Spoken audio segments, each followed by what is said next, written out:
Ces photos ont été prises dans les années 30 en Algérie, dans le massif de l'Aurès, par une jeune femme dont la pensée et l'engagement ont marqué le XXe siècle, Germaine Tillon.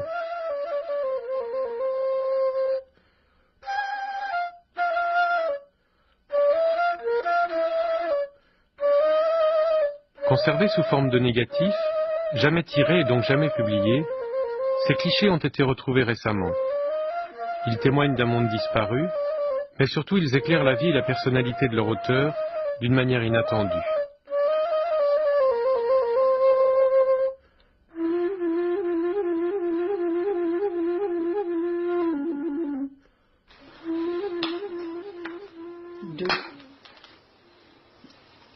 Cherchez le 3.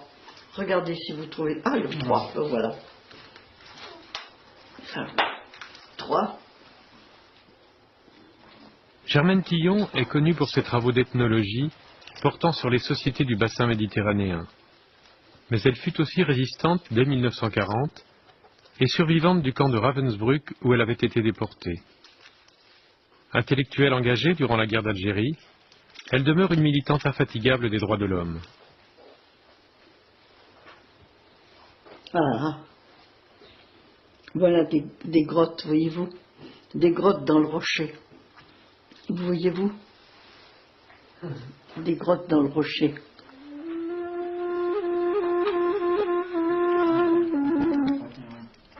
Et en baie.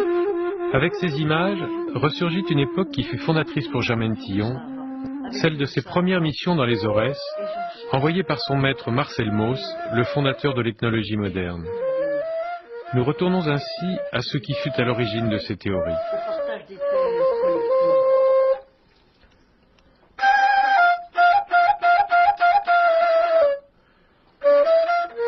Ce qui m'intéresse sur le maraboutisme, c'est que vous avez tout un carnet sur le maraboutisme, Oui. et vous avez des photos de ce marabout de Rouffy, que je pense qu'on peut... Ah ben voilà, c'est celui-là que nous avons été voir. Aujourd'hui, une historienne et un sociologue, Nancy Wood et Augustin Barbara, effectuent avec Germaine Tillon un travail d'inventaire et de rédaction en vue de la publication d'un livre de photos. Interrogée sur ces clichés et les conditions de leur réalisation, l'ethnologue répond très précisément.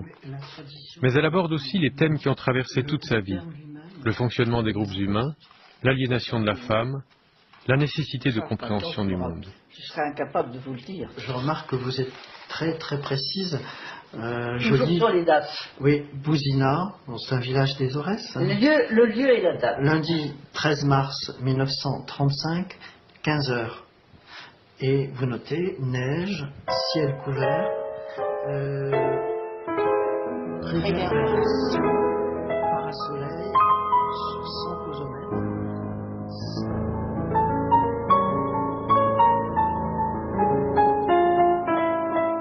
Ces photos, elles m'ont suivi pendant mon apprentissage.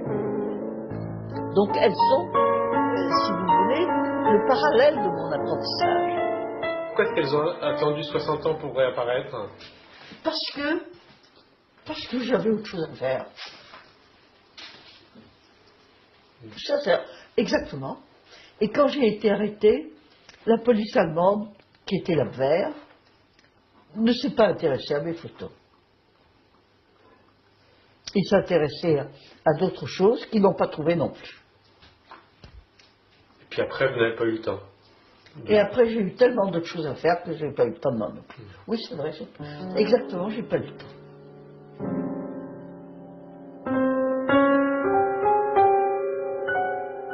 Première question pour la débutante que j'étais, l'origine du mot Chaouia. Ce mot est arabe. Il sert à la fois à nommer un métier, une ethnie et une langue étrangère.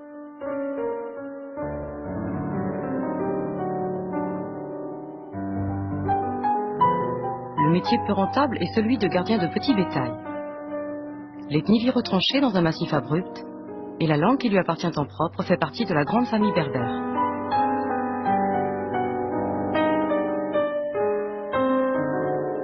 Tiradibine, les gorges, Amarchadou, le Sama,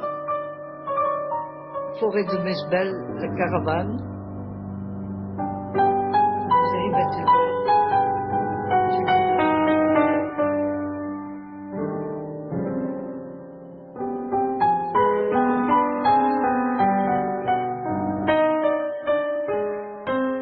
travail, c'était de comprendre l'endroit où j'étais, d'enregistrer ce que me disaient les gens, de noter, de faire des photographies, mais pas seulement, de comprendre chaque détail de la vie quotidienne qui se présentait à moi.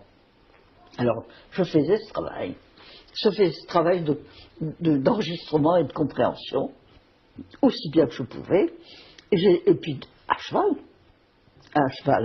à travers des montagnes escarpées, sans route, etc., etc. Alors, nous sommes donc partis comme ça, en 1934, moi, avec des études qui avaient porté sur l'ethnologie surtout, mais aussi beaucoup sur la préhistoire, qui avaient commencé par la préhistoire, continué par l'ethnologie, et poursuivi aussi par la psychologie. J'avais fait aussi beaucoup de psychologie, et tous ces trucs-là convergeaient vers l'ethnographie. Alors, au fond, il est certain que quand Mauss m'en a parlé, j'aurais encore mieux aimé aller chez les Kanaks, ou chez des gens encore plus lointains, ou en Amazonie. Mais je me suis dit, après tout, n'importe où, pourvu qu'on ait un angle de visée. C'est-à-dire? Au fond, voyez-vous, un angle, quand vous regardez, quand vous voulez savoir la distance d'un astre, vous faites deux angles. Voilà.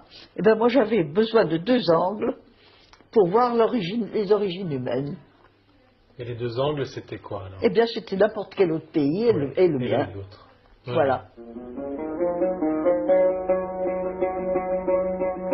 J'arrivais à Aris, la capitale de l'Aurès.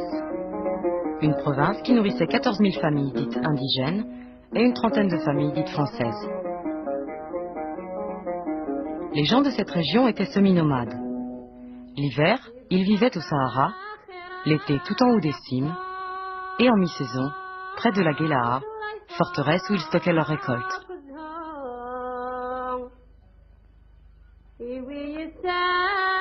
Moi j'étais en 1934 à Aris.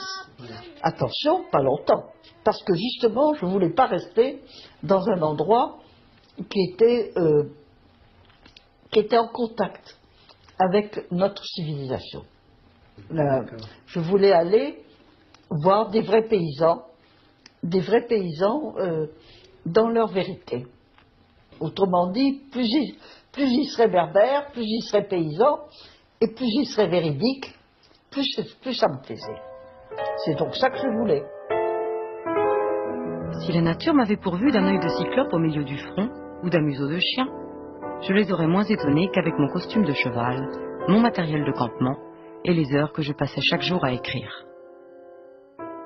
Passés les premiers étonnements, ils s'habituèrent à moi et s'aperçurent alors que je n'étais pas un animal malfaisant, résistant mieux qu'eux aux terreurs engendrées par les représentants de l'administration ou par ces monstres que l'on appelle les djinns. Dans les premiers mois, je me souviens que j'ai d'abord été écouter les gens et nous avons eu à ce moment-là, je leur racontais des histoires, je leur racontais, eux posaient des questions d'abord. Surtout, il y avait des tas de choses qu'ils ne comprenaient pas, alors ils venaient me le demander à moi. Je répondais aux questions qu'on me posait. Ensuite, moi, je leur en posais un petit peu aussi, mais au fond, je posais beaucoup moins de questions que je ne donnais de réponses. Je répondais plus souvent que je ne questionnais. Et ensuite, ils me racontaient, eux, des histoires édifiantes. Et ces histoires édifiantes, j'en ai raconté quelques-unes là-dedans, qui étaient très édifiantes, sur l'origine du monde. Ils m'expliquaient tout ce qu'ils savaient sur l'origine du monde, sur Adam et Ève, sur etc.